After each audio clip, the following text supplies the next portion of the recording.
दोस्तों जय माता दी। आज हम बात करने वाले हैं सबसे ज्यादा भावना प्रधान राशि कर्क के लिए। यह अगस्त माह है। कर्क राशि वालों के लिए भावनाओं की परीक्षा, बुद्धि की कसौटी और आत्मनियंत्रण की यात्रा है।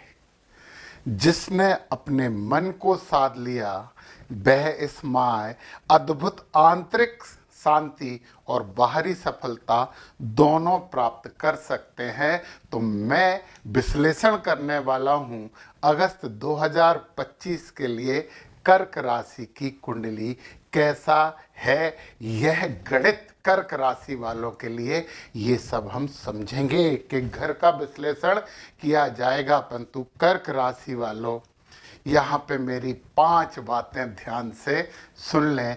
अगस्त माह को यदि आपको बहुत शुभ बनाना है तो सबसे पहला काम आपको भावनाओं को किनारे रखकर प्रोफेशनल बुद्धि से फैसले लेने होंगे, जो आपके लिए थोड़ा मुश्किल है, परंतु ये आपको करना होगा। दूसरा ये है कि यदि खर्च हो रहा है तो कर लीजिए। ये आपके परिवार और घर के लिए लाभदायक होगा, तो इसमें चिंतित नहीं हो। आपको तन की थकान थोड़ी कम होगी, पर मन का भार थोड़ा ज़्यादा भारी होगा। तो आत्मनियंत्रण और योगा और ध्यान आपके लिए बहुत फायदेमंद है। आप बहुत संवेदनशील हैं, पर यार इस महीने हर बात दिल पर ना लें, हर जगह जुड़ने की कोशिश ना करें, अपने काम से काम रखें। और जो लास्ट बात है जो आपको समझनी चाहिए कि इस माह जल्दबाजी में कोई घर परिवार से जुड़ा बड़ा निर्णय ना लें और खुद को बचाने की कोशिश करें। खुद के फायदे के लिए काम करें, दूसरों की थोड़ा सा कम सोचें। अजीब सी बात है, परंतु पहली बार मैं आपको ये सलाह दे रहा हूँ, थोड़ा स्वार्थी बन जाना इस महीने। चलिए हम पूरी बातें करते हैं आपकी कुंडली की। अगस्त माह में 1 अगस्त की ये कुंडली है। इसमें चंद्रमा हमने लिख दिया है, परंतु चंद्रमा की हम ज़्यादा बात नहीं करेंगे, ये 2.25 दिन में घूमता रहता है। तो आप जरा इसकी बात सुने। और एक बात, मैं जो फल कथन बता रहा हूँ 75% से ज़्यादा आप पर लागू होगा। बाकी आपकी दशा और कौन सा नक्षत्र में कौन सा ग्रह है, इसके आधार पे वास्तविकता और 100% बातें की जा सकती। परंतु सुनिए और अपने अगस्त माह को शुभ बनाइए। सबसे पहले आपके लग्न में ही बैठे हैं सूर्य और बुध। बुध बकरी है, परंतु बुधादित्य योग है, और जब सूर्य केंद्र में आ जाता है तो व्यक्ति में एक लीडरशिप की क्वालिटी आती है, और नहीं भी आती तो वो सोचता है कि लोग उसकी बात सुने और उसकी चले। थोड़ा सा कोशिश करना, थोड़ा सा ईगो कम करना। सूर्य महाराज आपको बहुत ज़्यादा लीडरशिप की क्वालिटी इस महीने देने वाले हैं। परंतु ये जो 17 अगस्त को है वो सूर्य महाराज यहाँ आ जाएंगे। बुध आपको एक व्यावसायिकता देंगे, व्यापारिक चातुर्य देंगे। ये आपकी पर्सनालिटी है इस महीने के लिए।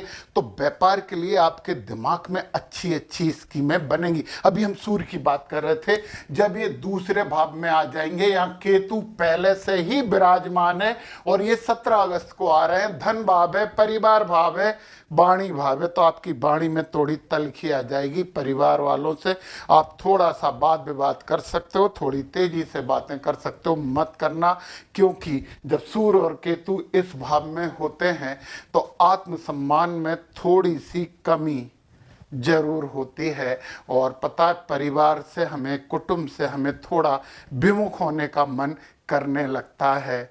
तो पता है, रविवार के दिन गाय को गुड़ और रोटी खिलाइए तो आप परिवार से भी जुड़े रहोगे और सम्मान जो आपका है वो बना रहेगा। अब हम आ जाते हैं तीसरे भाव में, और ये भाव तो आपका सबसे अच्छा है क्योंकि मंगल तीसरे भाव में यानी पराक्रम भाव में मंगल महाराज आपके लिए बहुत अच्छा करने वाले हैं और पराक्रमी रहोगे, मेहनत करोगे।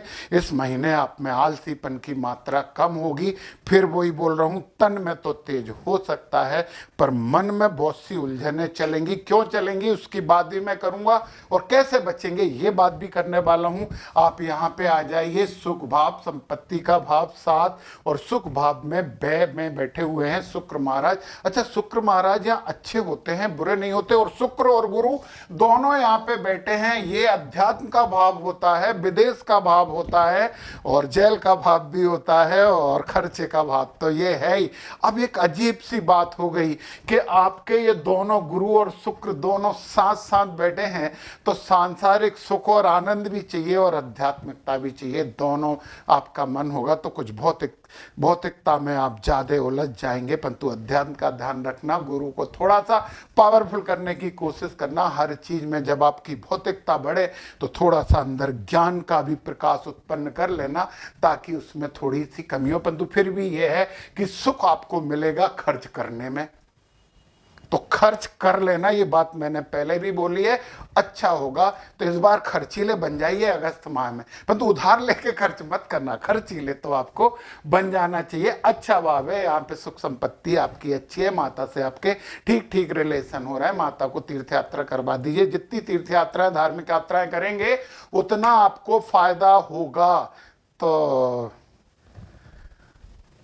श्रावण चल रहा है तो थोड़ी सी शिव जी की आराधना कर ली जाए तो अच्छा है। ये है आपका 5वां भाव, मंगल पराक्रम में बैठे हैं। सुख आनंद का भाव है, संतान का भाव है। संतान बड़ी बड़ी ऊर्जावान होगी और थोड़ा सा एग्रेसिव भी होगी। आप भी थोड़े से एग्रेसिव होगे और कर्म करोगे। एग्रेसिव होना आपकी प्रवृत्ति नहीं है कर्क राशि वाले, परंतु आप अगस्त में रहने वाले हो।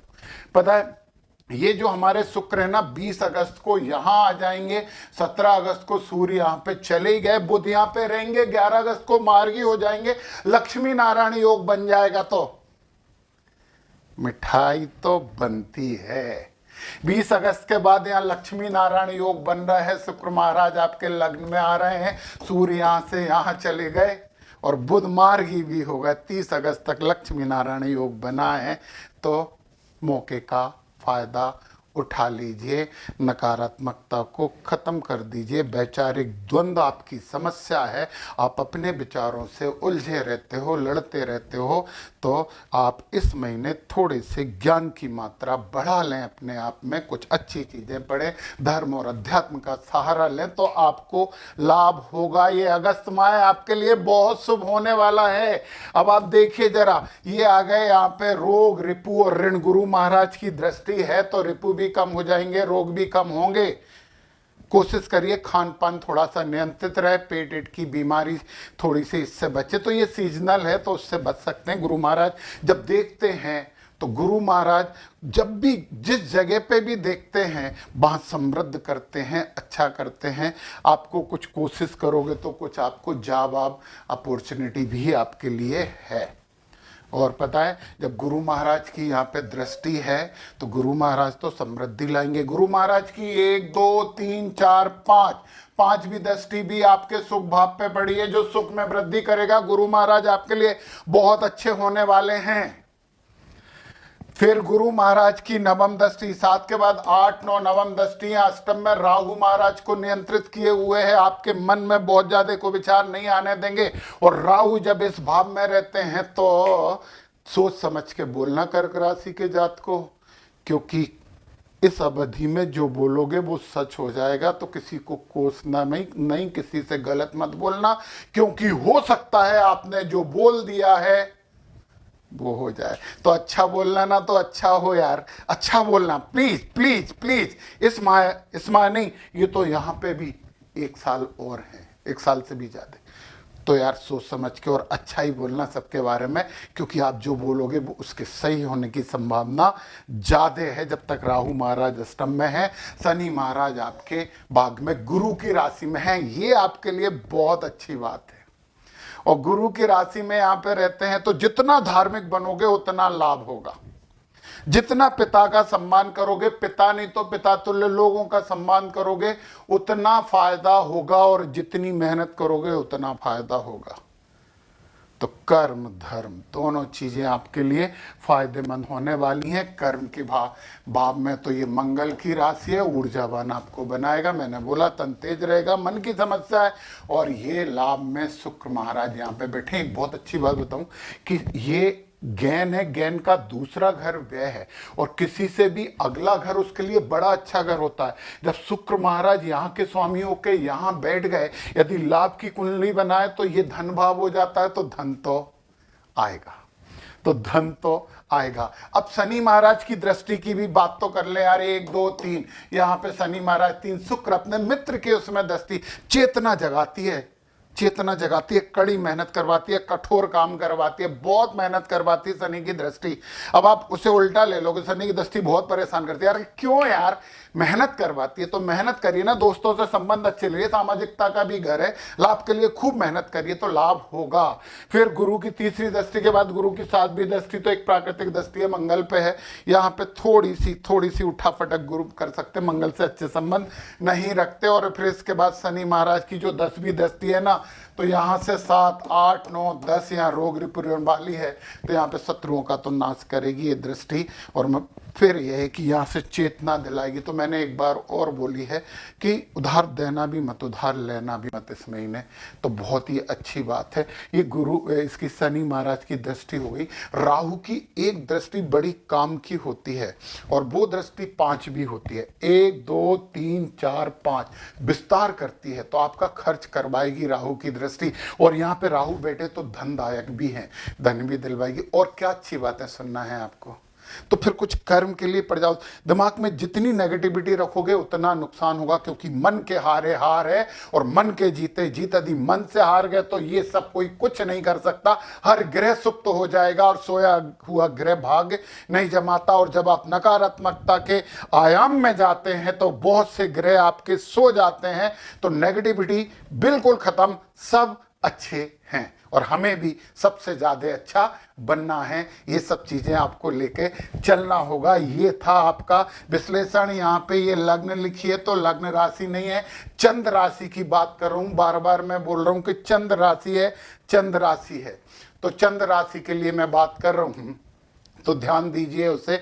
अब कुछ बातें, कुछ ऐसी बातें जिन्हें आपको मानना चाहिए, जिन्हें आपको करना चाहिए। इतवार के दिन आप गाय को गुड़ और रोटी तो दे रहे हैं, गौ सेवा तो बहुत अच्छी सेवा होती है। सोमवार के दिन ओम सोम सोमाय नमः का 1 माला जप कर लें 108 बार। शिवलिंग पर कच्चा दूध, चावल और सफ़ेद फूल अर्पित करिए। सोमवार के दिन बहुत अच्छा है। चंद्रमा को देख के, बादलों का मौसम है देख के, फिर भी यदि नहीं दिखते तो जिधर चंद्रमा उधर 5 मिनट तक ध्यान करेंगे तो आपका आत्मबल बढ़ेगा। जो आपकी बेचैनी, एक सेंट्रल टेंडेंसी है ना अंदर, वो बेचैनी जरूर घटेगी। अगली बात सुनिए आप, चांदी की चैन और सफ़ेद बस पहनना आपके लिए स्माय पूरे टाइम शुभ रहेगा। एक चांदी की चैन पहन लें या कड़ा पहन लें। और एक और बात, घर के उत्तर पश्चिम कोने को साफ रखें, बिल्कुल साफ रखें। वहां पे कचरा मचरा या कुछ सामान पड़ा हो तो हटा दें, चंद्र दोष कम हो जाएगा। और सप्ताह में 1 बार जल में थोड़ा सा केसर मिलाकर स्नान कर लें, आपकी मेंटल पावर बढ़ेगी, मानसिक शक्ति बढ़ेगी। और एक सबसे महत्वपूर्ण बात है, नीले कमल के चित्र को या उस प्रतीक को अपने कार्यस्थल पर रख लें। ये चंद्रमा का आभा मंडल बढ़ाएगा, और चंद्रमा का आभा मंडल बढ़ा तो आपका भी आभा मंडल बढ़ेगा, और सब कुछ बहुत अच्छा होगा। जय माता दी।